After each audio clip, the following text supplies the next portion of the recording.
Le cadran numérique du micro-ondes affichait 4h12 du matin. D'habitude, à 7h, j'aurais les mains dans la pâte, jusqu'au poignet, où je préparerais le rôti. Mais aujourd'hui, le plan de travail en granit était nu, froid, vide. Je n'ai pas pleuré.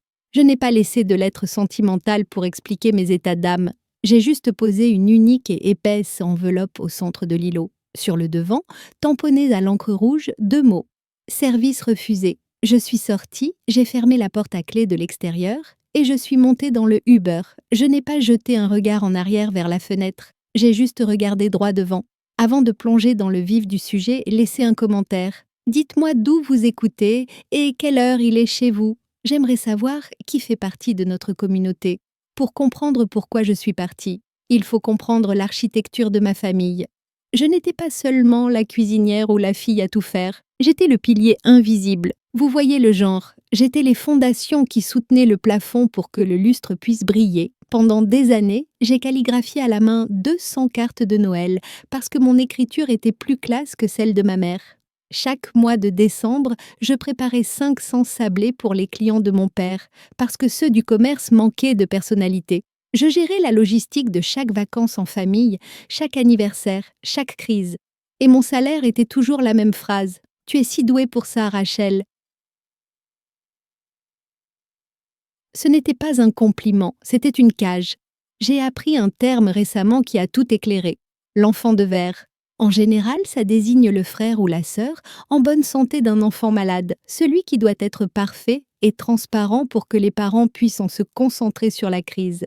Mais chez moi, la crise, c'était l'ego de mon frère, Justin. Mes parents regardaient à travers moi pour le voir, lui. J'étais la vitre, il était le paysage. Mon utilité était en haute définition. Ma vaisselle impeccable, mes tableurs organisés, mes rôtis cuits à la perfection. Mais mon humanité était transparente. Tant que je ne me fissurais pas, ils n'avaient pas à reconnaître ma présence. Ils profitaient juste de la vue. Alors, quand les préparatifs des noces de Ruby ont commencé il y a 3 semaines, la dynamique des Dadadana Senamit était déjà gravée dans le marbre. Mes parents renouvelaient leurs vœux. 40 ans, 55 invités, une garden party qui devait paraître naturelle mais qui coûtait une fortune en travail. Il nous faut un menu dégustation, a déclaré ma mère, Suzanne, en scrollant sur Pinterest sur son iPad. Quelque chose d'élégant, un risotto complexe et ce tiramisu que tu fais, celui avec les boudoirs imbibés d'espresso. Elle n'a pas demandé si j'avais le temps. Elle n'a pas demandé si je voulais passer 3 jours à préparer un repas 5 services pour 55 personnes. Elle a juste assigné la tâche.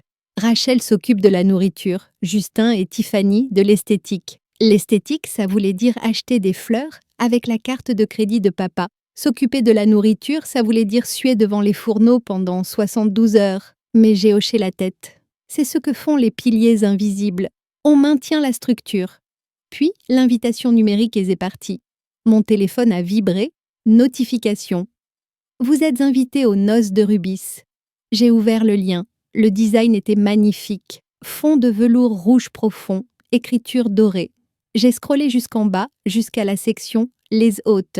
Suzanne et David, Justine et Tiffany. Mon nom n'y était pas. J'ai fixé l'écran. J'ai rafraîchi la page, pensant à un bug. Ce n'en était pas un. Les gens qui achetaient des fleurs étaient listés comme hôtes. La personne qui concevait, sourçait, cuisinait et servait le repas tout entier était invisible. J'ai trouvé ma mère dans la véranda, en train d'arranger des hortensias. « Maman », j'ai dit en lui montrant mon téléphone. « J'ai vu l'invitation. Mon nom n'est pas sur la liste des hôtes. » Elle n'a même pas levé les yeux de son vase. « Oh, ma chérie, ne sois pas si sensible. C'était une limite du modèle. Le site n'autorisait que 4 noms. »« Maman, tu aurais pu mettre la famille ?» j'ai dit. « Ou tu aurais pu enlever Tiffany. Ça fait 2 ans qu'elle est dans la famille. Moi, ça fait 29 ans. » Elle m'a enfin regardée, son expression se crispant en ce mélange familier de pitié et d'agacement. Tiffany adore ce genre de choses, Rachel. Ça lui donne le sentiment d'être incluse. Et puis, tu seras occupée en cuisine toute la journée. Tu ne recevras pas au sens traditionnel du terme. Tu travailleras. Travailleras. Le mot est resté en suspens dans l'air, lourd et honnête. Elle ne me voyait pas comme une fille célébrant l'amour de ses parents. Elle me voyait comme du personnel, gratuit, fiable, invisible. C'est vrai, j'ai dit, la voix blanche. Je travaillerai. Exactement, a-t-elle dit en souriant tout en coupant une tige. Et honnêtement, personne ne fait ça comme toi. On a tellement de chance. De la chance, c'est comme ça qu'ils appellent que le fait d'obtenir quelque chose de précieux gratuitement. J'ai quitté la véranda et, pour la première fois, je n'ai pas ressenti l'envie de faire plus d'efforts. J'ai ressenti l'envie de calculer le coût. L'injustice a commencé comme une douleur sourde, mais elle s'est aiguisée en une lame, une semaine pile avant la fête.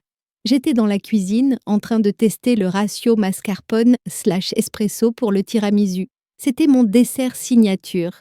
La seule chose pour laquelle tout le monde s'arrêtait de parler pour manger. Tiffany est entrée d'un pas léger, sentant la vanille chère et le droit d'acquis. Elle n'a pas proposé d'aider. Elle s'est juste appuyée contre le plan de travail, me regardant tremper les boudoirs. Ça a l'air salissant, a-t-elle dit en plissant le nez. C'est le processus, Tiffany. C'est parfait, une fois que c'est fini. Fond. Elle a sorti son téléphone. « Attends, laisse-moi prendre une photo pour la page de l'événement. » Elle a pris une photo de mes mains, de mon travail, de ma recette. 5 minutes plus tard, mon téléphone a vibré. Notification Instagram. J'ai ouvert. Il y avait la photo du dessert à moitié fait. La légende disait « En train de préparer la recette secrète de mon arrière-grand-mère pour le grand jour. Hâte de partager cet héritage familial avec vous tous. » Hashtag ingrédients secrets, hashtag vie d'hôtesse. J'ai fixé l'écran. Mon arrière-grand-mère, la famille de Tiffany venait du fin fond de l'Ohio et pensait que la mayonnaise était une épice. C'était ma recette, mon travail. Tiffany, j'ai dit, en gardant ma voix stable. Tu viens de légender ça comme si c'était toi qui le faisais et comme si c'était la recette de ta famille. Elle a ri. Un son léger, aérien, qui m'a complètement balayée. Oh, détends-toi, Rachel. C'est juste du marketing. Ça sonne mieux venant de la femme du médecin que de... Eh bien, tu sais, la sœur célibataire. Les gens veulent une histoire, pas juste un gâteau. Je construis l'image de marque de la fête. Je n'ai pas discuté. J'ai réalisé à ce moment-là que pour eux, je n'étais pas une personne. J'étais une ferme à contenu, la développeuse back-end de leur lifestyle de façade. Mais le disjoncteur n'a sauté que 48 heures avant la fête. J'étais de nouveau seule dans la cuisine, à couper du céleri pour le bouillon. Mon iPad était posé sur le plan de travail. Je l'avais connecté au compte cloud familial pour vérifier une dernière fois la liste des invités. Soudain, l'écran s'est allumé. Un appel FaceTime de Justine vers le compte de ma mère, qui était aussi connecté sur mon appareil. J'ai tendu la main pour refuser, mais mon doigt est resté en suspens. La connexion s'est établie automatiquement avant que je puisse toucher l'écran. Ils ne pouvaient pas me voir. La caméra était tournée vers le plafond, mais je pouvais les entendre parfaitement. « Maman », a dit Justin, sa voix métallique à travers les haut-parleurs. « Tu penses vraiment que Rachel peut gérer le volume ? 55 personnes, c'est beaucoup pour une seule personne. On devrait peut-être engager un serveur pour l'aider. » Honte. J'ai arrêté mon couteau une seconde. J'ai senti une étincelle d'espoir. Peut-être qu'il me voyait, peut-être qu'il s'inquiétait pour moi. Puis il a ri. « Je veux dire, je ne veux pas que la nourriture sorte en retard. Ça nous donnerait une mauvaise image. »« Si. Oh, elle s'en sortira, » a répondu la voix de ma mère. « Elle prépare ça depuis des jours. Tu sais comment elle est. Elle entre dans sa petite bulle. »« Ouais, » a ricané Justin. « C'est un peu pathétique. Honnêtement. T'inquiète pas, maman, Rachel adore jouer à la servante. Ça lui donne l'impression d'être utile. Qu'est-ce qu'elle a d'autre dans sa vie? C'est pas comme si elle avait un mari ou une carrière pour la distraire. » J'ai arrêté de respirer. Le couteau était toujours dans ma main, suspendu au-dessus du céleri. J'ai attendu que ma mère me défende. J'ai attendu qu'elle dise « C'est ta sœur, Justin. Elle fait ça par amour. »« C'est vrai, » a dit Suzanne. « Ça lui donne un but. En fait, on lui rend service. » L'appel s'est terminé. L'écran est devenu noir. Je suis restée là, dans le silence de cette cuisine que j'avais maintenue impeccable pendant 20 ans. Et dans ce silence, quelque chose de massif a basculé en moi.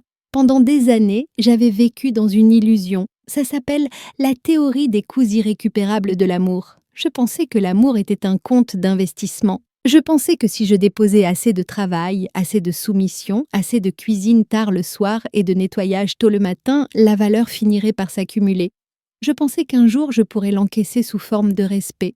Je n'arrêtais pas de penser « J'ai déjà tellement investi, je ne peux pas arrêter maintenant ou je perds tout. » Mais là, debout, écoutant l'écho de ma mère confirmant que ma servitude était une faveur qu'on me faisait, j'ai réalisé la vérité. L'amour n'est pas un investissement.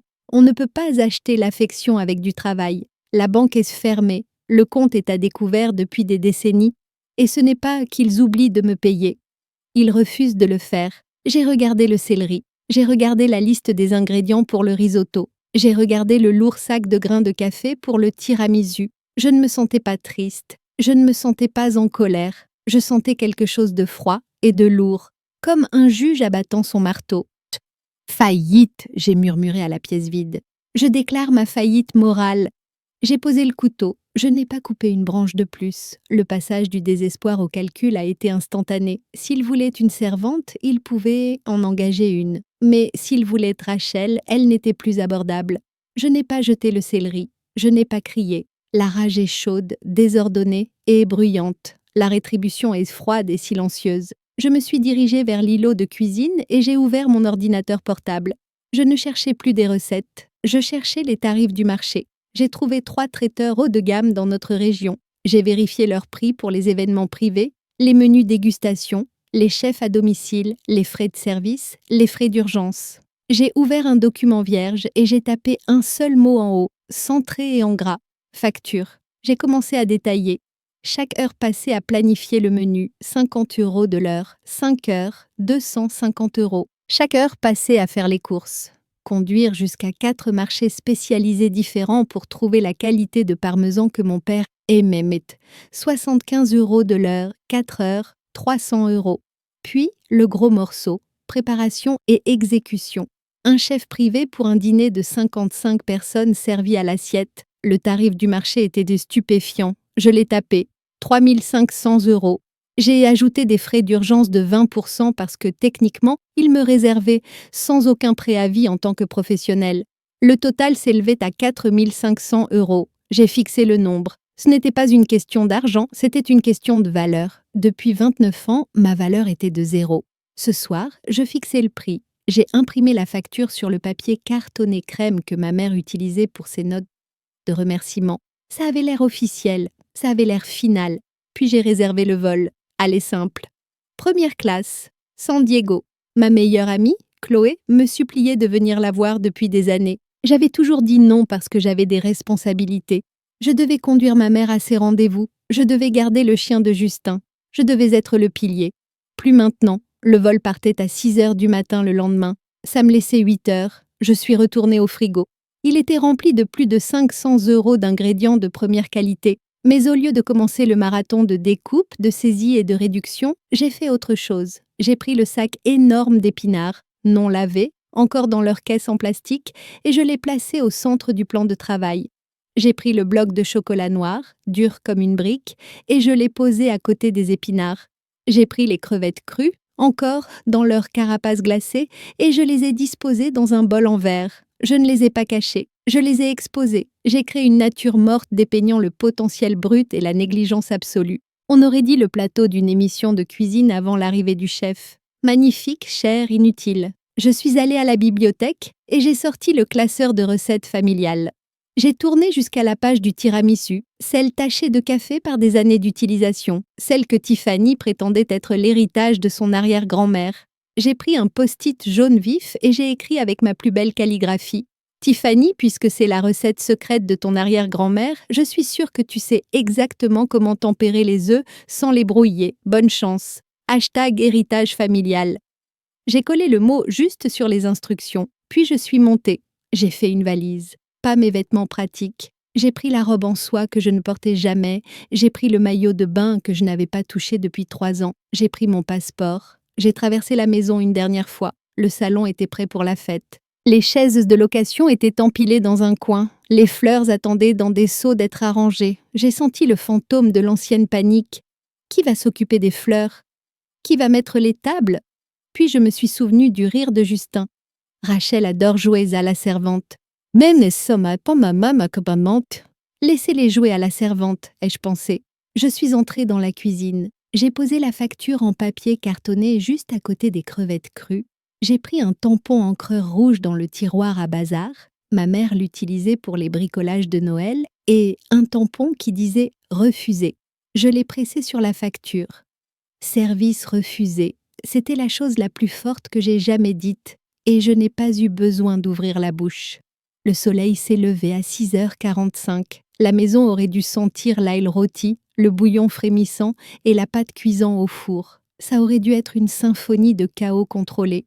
Au lieu de ça, c'était le silence. Un tombeau avec une île de marbre. Je n'étais pas là pour le voir, mais je sais exactement comment ça s'est passé. Je connais la chorégraphie de cette cuisine mieux que les battements de mon propre cœur. Suzanne serait descendue la première, dans sa robe de chambre en soie, une tasse de café à la main, s'attendant à inspecter l'avancement. Tiffany aurait été juste derrière elle, déjà habillée dans sa tenue décontractée préfaite, du lin blanc, dangereux pour une cuisine mais sans risque pour une superviseure.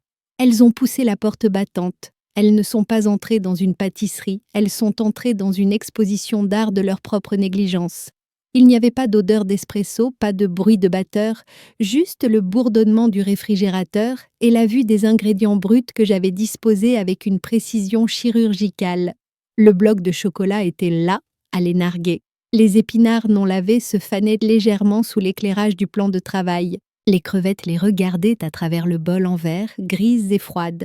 Où est-elle ? J'imagine Tiffany demander, la voix sèche, balayant la pièce du regard comme si je me cachais dans le garde-manger.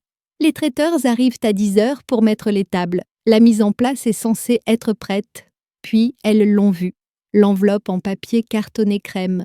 Au centre.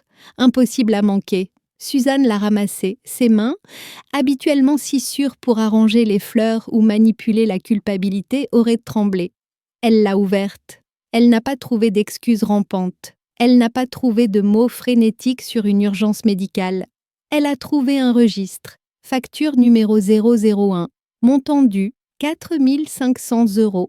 Et le tampon rouge, vif comme une blessure, service refusé.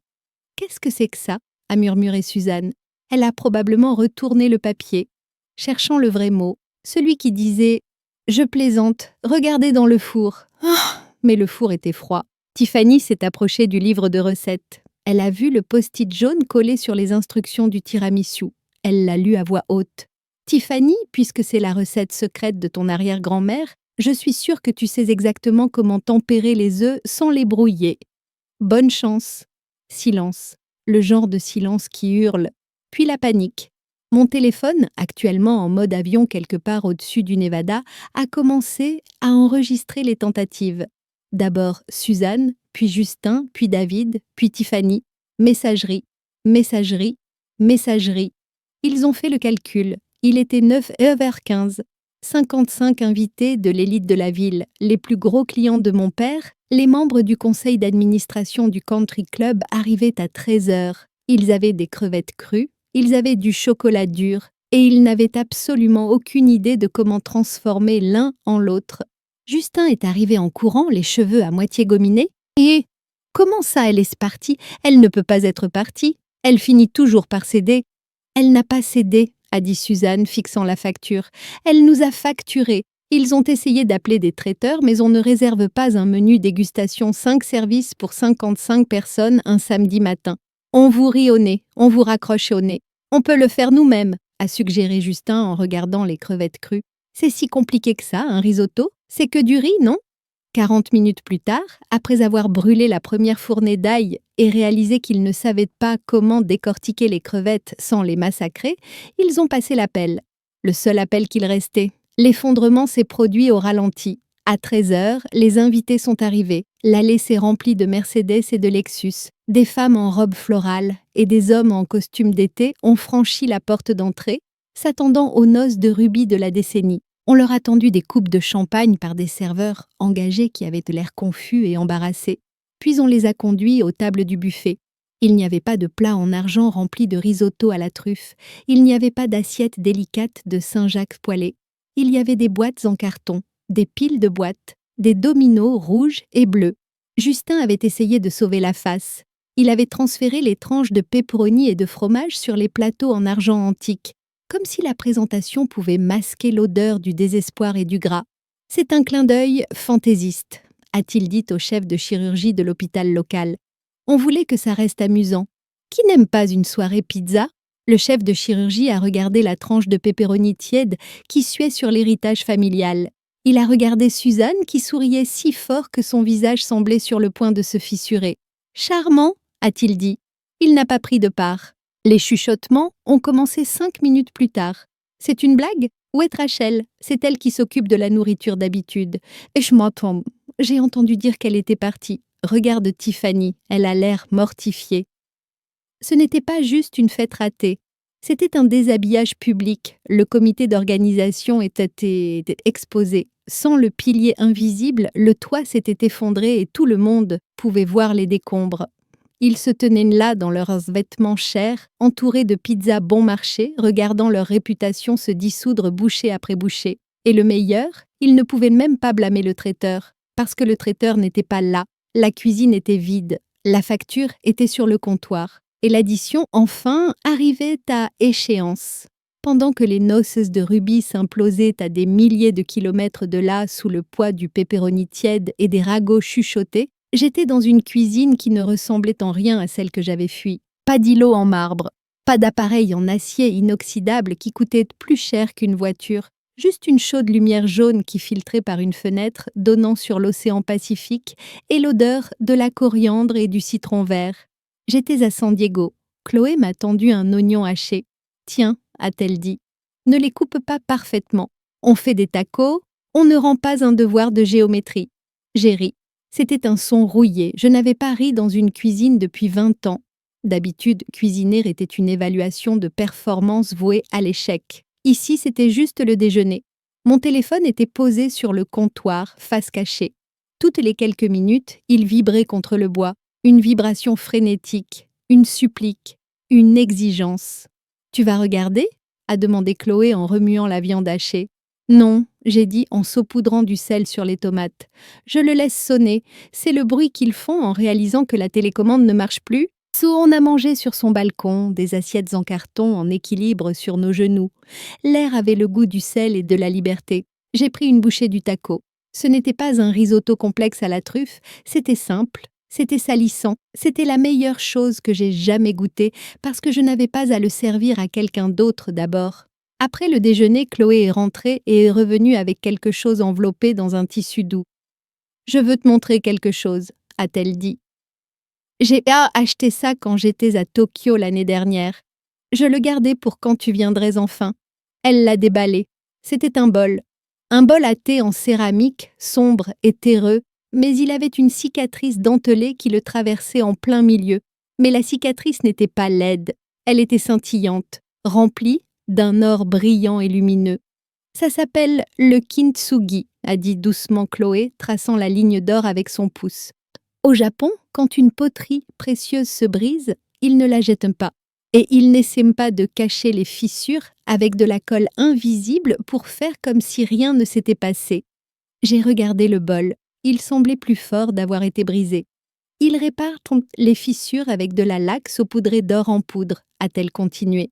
La philosophie, c'est que la brisure fait partie de l'histoire de l'objet. Ce n'est pas quelque chose à déguiser. La réparation le rend plus beau et plus précieux qu'il ne l'était avant d'être cassé.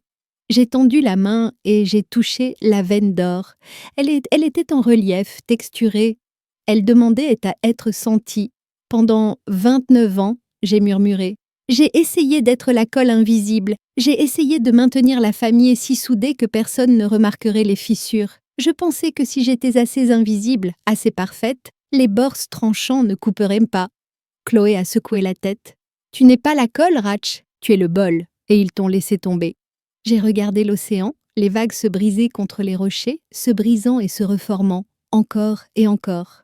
J'ai réalisé alors que mon syndrome de la bonne fille, mon rôle de pilier invisible, avait été une tentative de rester entière dans une maison qui me martelait chaque jour. J'avais une peur bleue de me briser. Je pensais que se briser signifiait l'échec. Je pensais que se briser signifiait que j'étais inutile. Mais en regardant ce bol, j'ai vu la vérité. La fracture était l'endroit par où entre la lumière. La fracture est l'endroit où l'on coule l'or. Je devais me briser, je devais sortir de cette cuisine, laisser les crevettes crues, refuser le service et déchirer le contrat en deux.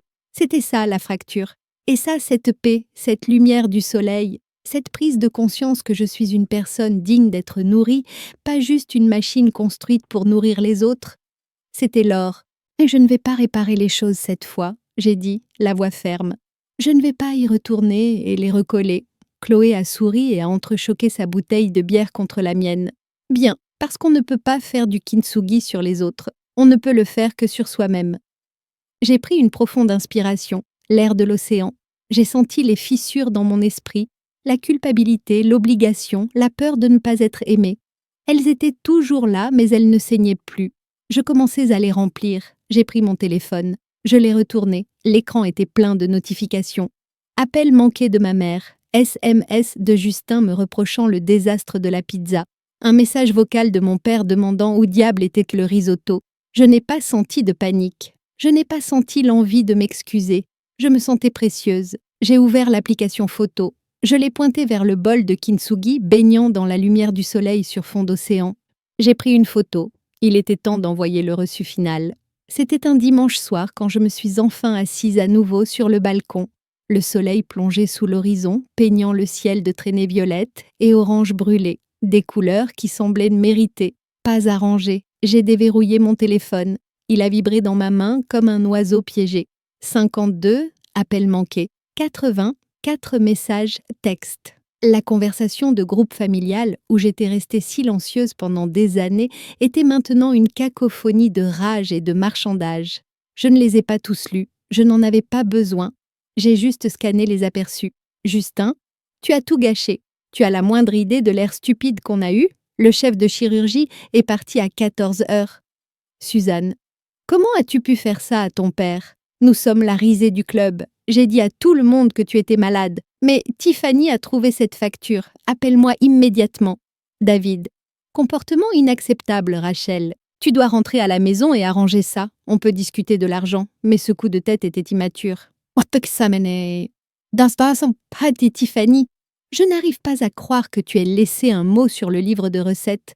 C'était juste méchant. Beyo. J'ai parcouru ce mur de texte. Il n'y avait pas un seul message demandant si j'allais bien, pas une seule question sur pourquoi j'étais à San Diego ou si j'étais bien arrivée. Il n'y avait que de l'inquiétude pour l'événement, pour l'image, pour le service que je n'avais pas rendu. Ils ne pleuraient pas mon absence. Ils pleuraient leur appareil électroménager. Le grille-pain avait cessé de fonctionner. Et ils étaient en colère de ne pas pouvoir faire de toast. On ne demande pas à un grille-pain comment il se sent. On tape dessus jusqu'à ce qu'il fonctionne ou on le jette. J'ai regardé la photo de la facture dans ma pellicule, puis j'ai regardé la photo que je venais de prendre. Moi, pieds nus, tenant un taco, avec le bol de kintsugi doré en arrière-plan. J'ai ouvert la conversation de groupe. Je n'ai pas tapé de paragraphe. Je n'ai pas expliqué le syndrome de l'enfant de verre ou les années de négligence. Les explications sont pour les gens qui écoutent. Les factures sont pour les gens qui prennent. J'ai joint la photo avec la vue sur le coucher de soleil. Puis j'ai tapé. La facture de 4 500 € est annulée. Considérez-la comme une indemnité de départ. Je démissionne officiellement du poste de fille électroménager avec effet immédiat. Ne me contactez pas pour la planification, la restauration ou la logistique émotionnelle. Je ne suis plus disponible. J'ai appuyé sur envoyer. J'ai regardé les petits indicateurs lus apparaître. Suzanne, Justine, Tiffany, David. 3 petits points sont apparus. Quelqu'un était en train d'écrire, probablement une menace, probablement une tentative de culpabilisation, probablement un ordre. Je n'ai pas attendu de voir.